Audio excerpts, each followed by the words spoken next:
Bromius is like an iron-clad rhino who dreams of being a hummingbird floating weightless through the sky, graceful and free. Then reality hits. He realizes he's a chubby bear in full armor, crashing back down and leaving behind only dust and broken bones. Best case, the bones belong to your enemies. Let's dive right into his first ability. RumpThump is Bromius' signature move. Activating it makes you hover for a short moment, giving you time to aim where you want to crash down. A moment later, you will slam into the ground with shattering force, dealing area damage and generating a shockwave that staggers enemies nearby. Depending on their mass, some can even be knocked flat. The problem is the wind up. The ramp up animation is long enough for every archer in the area to turn you into target practice. You are basically announcing, "Hello, I'll be hovering here helplessly for a few seconds, please shoot me." Luckily, there's a trick to shorten that. If you jump first and then activate RumpThump mid-air, it cuts off most of the floating animation and lets you hit the ground almost instantly. It also can keep you low enough that your orbit blades can continue striking enemies and generating smites during the animation window. If you trigger it from too high, your blades will just spin around uselessly above their heads.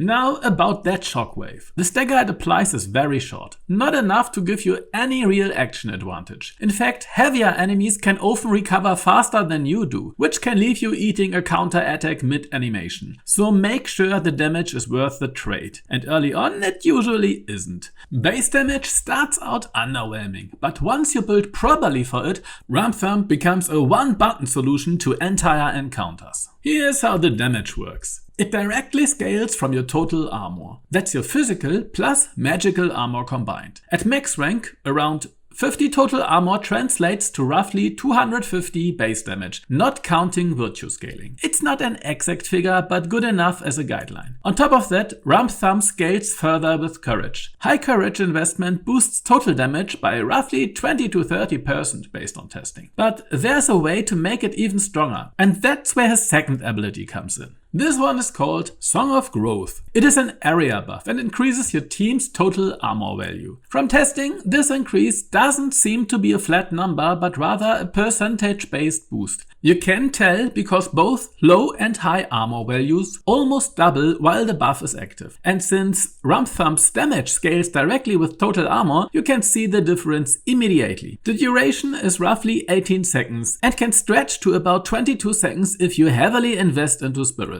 That might sound nice, but it doesn't really let you fit in an extra RumpThump within the buff window. It just gives you a small comfort margin. In practice, Song of Growth gives a huge spike to both your RumpThump damage and your defense. However, you will only feel the defensive benefit if you have already specialized into either physical or magical armor. When that value nearly doubles, you will shrug off most small hits from that type with ease. Just keep in mind, massive swings or heavy magical blasts that normally take half your HP in one go, those will still hurt. This buff protects you from the chip damage, not the nukes. Right now, physical armor is the more valuable investment. We simply don't have enough consistent enemy casters pelting you with magic missiles, but there are plenty of archers. And Song of Growth can make their arrows bounce like Nerf darts. To get maximum damage from your combo, the formula is simple. Courage plus armor equals bigger crater. So first, stack courage. Then stack as much armor as you can possibly carry. Pick the heaviest gear you've got and equip a red or duck totems in your defensive slots on both your main hand and side hand weapons. They both contribute to total armor value. Before each dive, activate Song of Growth first. If it's on cooldown, then go for RumpThump. With proper setup, you can easily push past 600 damage, even against heavily armored enemies. The only real downside, that wind up again. It feels even longer than an uncancelled RumpThump animation. The cast time is long enough that strong enemies can punish you if you stand still too boldly. That doesn't mean you shouldn't use it mid-fight, it just means you need to use it tactically, ideally with setup or crowd control. And for that, we've got one more tool. This is Wevetroot. When cast, it creates a line of thick roots crawling along the ground. Anything that gets hit by that line gets pulled down and pinned. It also has a small amount of width, so even enemies slightly to the left or right of the path can get caught. It's a simple ability, but deceptively powerful. Honestly, this is a kind of crowd control Mora's Hand wishes it had if someone ever fixed its kit. And no, dear Soulframe devs, I'm definitely not looking directly at you, of course not. I mean all the other people who could take care of it. Wevetroot deals an initial impact hit, followed by about 8 to 9 damage ticks over its duration, depending on your spirit investment. However, the damage is almost entirely negated by enemy armor, often leaving the ticks at a pathetic 1 damage each. Spirit investment only increases the duration from about 8 to 9 damage ticks. A change so small, it's practically unnoticeable outside of testing logs. So your virtue allocation doesn't matter much here. Wevetroot's real value lies in control, not damage. And that control is incredible. It can stun lock nearly every standard enemy type in the game. Only a few exceptions, like slimes and certain bosses, are immune, which makes this one of the most reliable lockdown tools you can have. The only downside is that Wevetroot often flattens enemies so tightly on the ground that your attacks just swing over them. On uneven terrain, it can even push them completely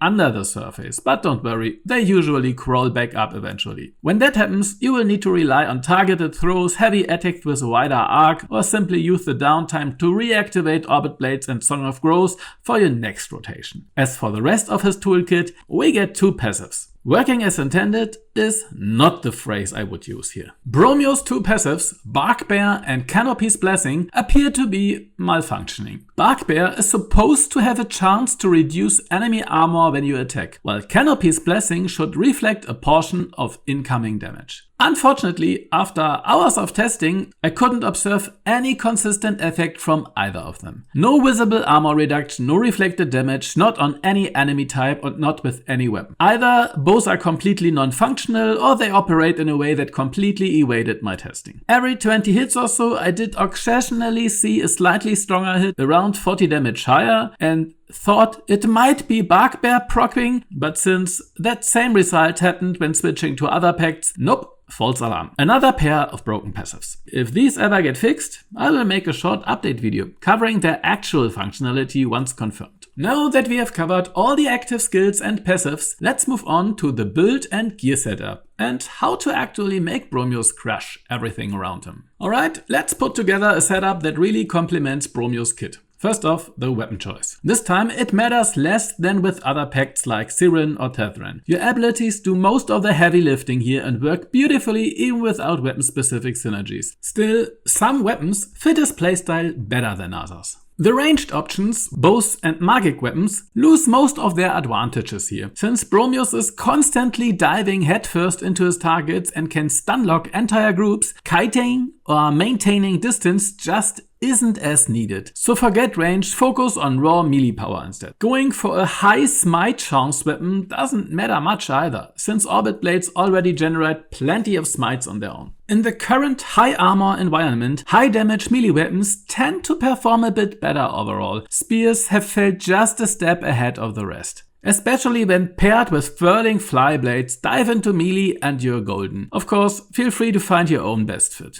As you probably know by now, Bromius scales heavily with courage, so we go all in. That means Duk Halik is a solid choice, or even better, a courage-attuned Gathanan, if you have got a blessed joinery to craft one. For totems on both weapons, both defensive slots should use armor totems, either red or duck. I found physical armor to have more gameplay impact overall, but the duck totem grants a slightly higher bonus, meaning technically it provides stronger RumpThump damage. In utility slots for flyblades, Smite Chance remains the go-to. Other options are nice, but they just don't hit as hard in practice. For offensive slots on your spear, nothing stands out dramatically so far, so Squirrel's attack speed bonus is a safe and effective pick. Meanwhile, for the flyblade's offensive slot, the slow effect from the duck totems feels phenomenal. If you discover a hidden gem combo, definitely share it with the community. As for the skill tree, it's the usual struggle. Since Bromius passives are currently malfunctioning, take Akin, Sympathy and Soulbound as always, then dump the rest into Courage to push RumpThump damage even higher. So how do you actually play this? Start every fight by casting Song of Growth, then activate Orbit Blades, switch to your spear and charge into the densest group you can find. Jump, and before you gain any real hate, trigger RumpThump. Most of the time, everything around you will simply cease to exist. If it's a heavy enemy that survives, remember, it's already been hit multiple times by your Orbit Blades and is probably ripe for a smite the moment your animation ends. If not, a couple of spear jabs will usually finish the job. For distant enemies that weren't caught in the slam, or for tougher single targets, follow up with Wevetroot. It will root them in place so you can wail on them safely, or